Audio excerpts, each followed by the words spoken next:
அஸ்ஸலாமு அலைக்கும். Hi friends, இன்றைக்கி என்ன ஸ்பெஷல்னு பார்த்தீங்கன்னா, எங்கள் வீட்டு கடைசி வாளோட பர்த்டே தான். என் பையனுக்காக எல்லோரும் கண்டிப்பாக துவா செய்யுங்க.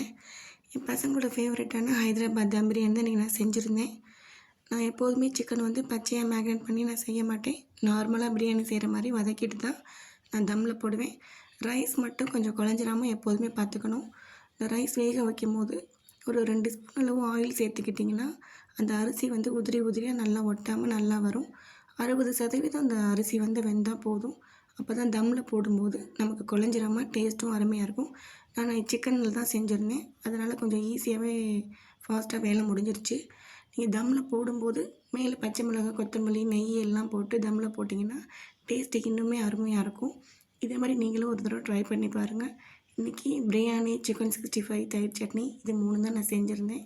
என் பசங்களுக்காக எல்லோரும் கண்டிப்பாக துவா செய்யுங்க. இந்த வீடியோ பிடிச்சிருந்தால் லைக் பண்ணுங்கள்.